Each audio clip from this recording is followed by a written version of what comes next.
ভাইকিংদের কাছে England almost মানে প্রায় নুয়ে পড়েছিল, কিন্তু শেষমেশ জুড বেলিংহাম বললেন not today, not today. England ম্যাচটা জিতে নিয়েছে 2-1 ব্যবধানে এবং তারা পৌঁছে গেছে সেমিফাইনালে।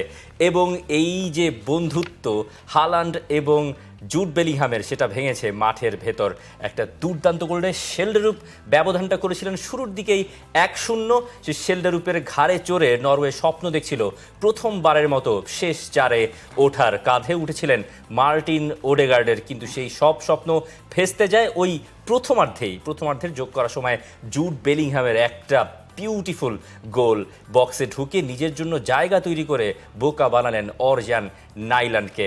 এবং জুড বেলিংহামের এই রিয়াকশনগুলো আপনাকে বলে দেবে জুড বেলিংহাম কতটুকু পাম্পড আপ ছিলেন।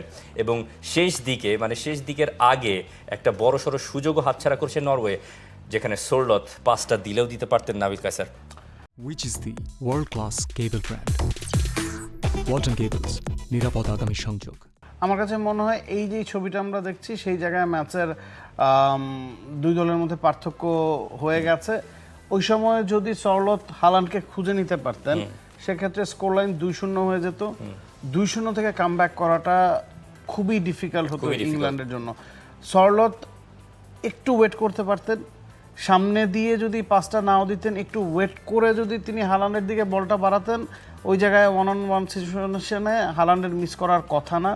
এবং আমরা যদি বল পজিশন দেখি, ইট ওয়াজ আ প্রিটি ক্লোজ ম্যাচ। এবং আপনি এক্সপেক্টেড গোলসের দিকে যদি তাকান বা শটস অন টার্গেটের দিকে তাকান, ইংল্যান্ডকে ধুঁকতে হয়েছে। তবে ইংল্যান্ড আর্জেন্টিনা দুটা দলই নিজেদের সেরা দিনে না থেকেও ম্যাচটা জিতেছে। সেরা দিনে না থেকেও দে গ্রাইন্ড অন এবং দে আর অ্যালাইভ, এটাই সবচেয়ে বড় কথা। ইংল্যান্ড আর্জেন্টিনার মতো দলগুলো যাদের স্কোয়াডে ডেপথ আছে, তারা জানে যে কিভাবে এই ধরনের সিচুয়েশন হ্যান্ডেল করতে হয়, কিভাবে এই ধরনের সিচুয়েশন থেকে ম্যাচ বের করে নিতে হয়। নিজেদের খারাপ দিনে আপনি যখন ভালো করবেন, আপনি যখন বেঁচে যাবেন, টিকে থাকবেন, সেটাই আপনাকে আসলে বিশ্বকাপ জেতাতে সাহায্য করবে। এই ম্যাচটা ইংল্যান্ডের ছিল না। আপনি যদি খেয়াল করেন, যখন শেল্ডারআপের ওই গোলটা হয়, তখন কিন্তু ইংল্যান্ড থমকে গিয়েছিল কিছুক্ষণের জন্য হলেও।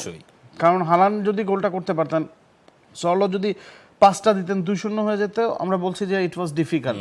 বেলিংহামকে ক্রেডিট দিতে হবে, ইট ওয়াজ অ্যান আউটস্ট্যান্ডিং গোল। আমার কাছে মনে হয় এই টুর্নামেন্টের অন্যতম সেরা গোল আমরা দেখেছি। যেভাবে 1-2-3টা টাচ নিয়ে শটটা করেছেন, ওই ধরনের সিচুয়েশনে আপনি হয়তো এক টাচেই শট নিয়ে নেবেন। বেলিংহাম মাথা ঠান্ডা রেখেছেন। গর্ডনকেও ক্রেডিটটা দিতে হবে। আমরা দেখেছি নকআউটের প্রথম ম্যাচটাতে যখন দল পিছিয়ে ছিল, গর্ডন নেমে 2টা অ্যাসিস্ট করেছেন। পরের ম্যাচটাতে তার অ্যাসিস্ট ছিল, পেনাল্টি তিনি আদায় করে দিয়েছেন, যে পেনাল্টিটা পরে কনভার্ট করা হয়েছে। এই ম্যাচেও তার অ্যাসিস্ট ছিল। সব মিলিয়ে গর্ডন ইজ লুকিং গুড। এবং সাকা যখন পরে নেমেছেন, সাকাকেও প্রমিজিং মনে হয়েছে। ইংল্যান্ড এই জায়গাতে একটা ট্যাকটিক্যাল এরর করেছে কিনা এটা নিয়ে কথা হতে পারে, যে ওয়াই মাদুয়েকে শুরুর দিকে মাদুয়েকে ছিলেন, ইটস বিকজ সাকা 90 মিনিট খেলার মতো ফিট ছিলেন না। সাকা ফিট হওয়ার পর বা ফর্মে থাকার পরও মাদুয়েকে দিয়ে স্টার্ট করাটা হয়তো একটু প্রশ্নবিদ্ধ হতে পারে। তবে টুখেল জানেন তিনি কি করছেন। টুখেল কিন্তু পুরো স্কোয়াডকে ঘুরিয়ে ফিরিয়ে খেলিয়েছেন। সবসময় বলা হয় ইংল্যান্ড দল পরের দিকে গিয়ে খেই হারিয়ে ফেলে, ইটস বিকজ তারা বিশ্বের সবচেয়ে কম্পিটিটিভ লিগ খেলে। তাদের অন্য যে কারো চেয়ে বেশি ম্যাচ খেলতে হয়, তাদেরকে ওই ক্রিসমাসের সময় ম্যাচ খেলতে হয়। ইংল্যান্ডে কাপের সংখ্যা বেশি, টুর্নামেন্টের সংখ্যা বেশি। তো এই ধরনের বিগ সিচুয়েশনে, বিগ ম্যাচে গিয়ে তাদের বড় তারকারা শেষ দিকে গিয়ে এনার্জি সেভিং মোডে খেলতে পারেন না, বা ওই এনার্জিতে টক্কর দিতে পারেন না। এবারের এই দলটা কিন্তু সেই কথা বলতে পারবেন। ইটস বিকজ আপনি যদি দেখেন, গর্ডন, রাশফোর্ড গেম টাইম পেয়েছেন, সাকা এবং মাদুয়েকে গেম টাইম পেয়েছেন। ডেকলান রাইস একটু আনফরচুনেট যে ইনজুরিতে পড়ে গেছেন, সেটা ইংল্যান্ডের জন্য একটা বড় ধাক্কা হতে পারে যদি তাকে না পাওয়া যায়। ডিফেন্সেও যারা আছেন সবাইকে কিন্তু ঘুরিয়ে ফিরিয়ে খেলানো হয়েছে।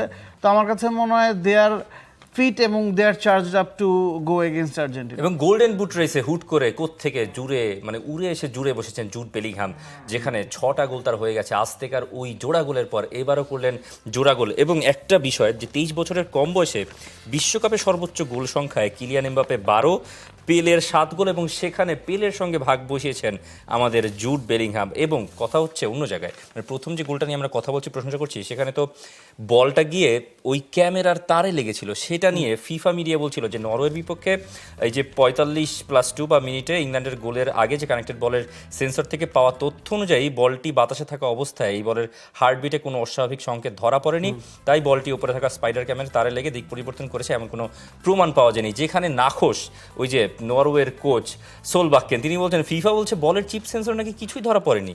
মানে তিনি অবাক হয়েছেন, মানে তিনি আশ্চর্য প্রকাশ করছেন। তিনি বলছেন কি আর বলবো, আমি দেখিনি কিন্তু আমার বেঞ্চে থাকা সবাই দেখেছে, এরপর সোজা বলটা স্বর্গ থেকে পড়লো, তার মানে পরিষ্কারভাবেই ওটা কিছুতে লেগেছে, না হলে তো সোজাসুজি পড়ার কথা না। খুবই অদ্ভুত। তিনি একটা বড়সড় অভিযোগও জানিয়ে গেছেন।